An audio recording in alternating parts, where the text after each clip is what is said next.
بسم اللہ الرحمن الرحیم۔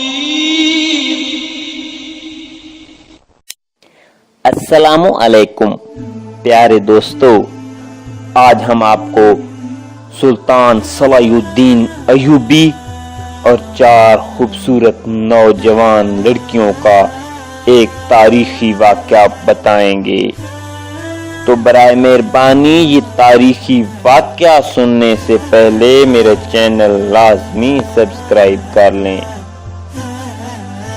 سلطان صلاح الدین ایوبی رحم اللہ کو جب مصر کا گورنر مقرر کیا گیا تو آپ جب مصر تشریف لائے تو کہا گیا، حضور آپ بڑی لمبی مسافت سے تشریف لائے ہیں، پہلے آرام کر لیں۔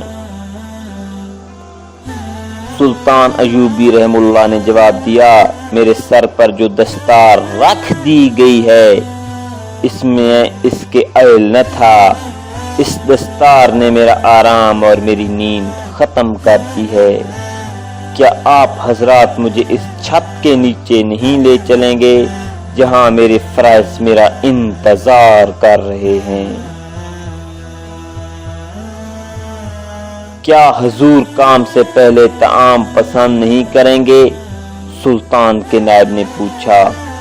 لمبے تڑنگے قوی ہیکل گاز دونوں طرف کھڑے تھے۔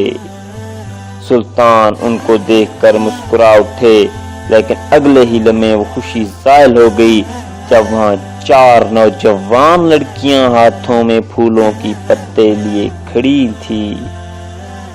انہوں نے سلطان کے قدموں میں پتیاں بکھیرنی شروع کر دیں اور ساتھ ہی دف، طاؤس اور رباب اور شہنائیاں بجنے لگی۔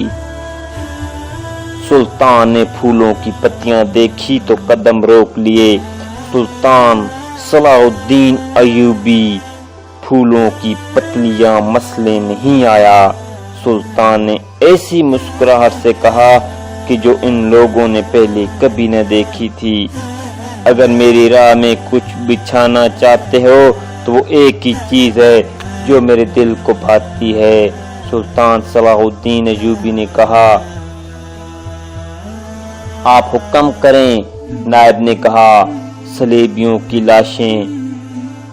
سلطان نے مسکرا کر کہا، لیکن اگلے ہی لمحے سلطان کی آنکھوں سے شعلے نکلنے لگے۔ سلطان کی زندگی پھولوں کی سیج نہیں، جانتے ہو صلیبی سلطنت اسلامیہ کو چوہوں کی طرح کھا رہے ہیں، اور جانتے ہو وہ کیوں کامیاب ہو رہے ہیں؟ صرف اس لیے کہ ہم نے پھولوں کی پتیوں پر چلنا شروع کر دیا ہے۔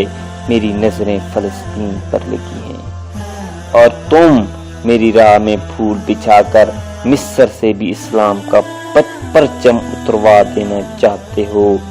سلطان نے ایک نظر سب کو دیکھا اور دبدبے سے کہا، اٹھا لو یہ پھول میرے راستے سے، میں نے ان پر قدم رکھا تو میری روح کانٹوں سے چھلنی ہو جائے گی۔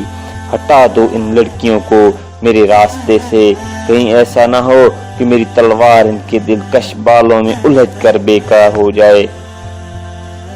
حضور کی جاؤ حشمت، مت کہو مجھے حضور۔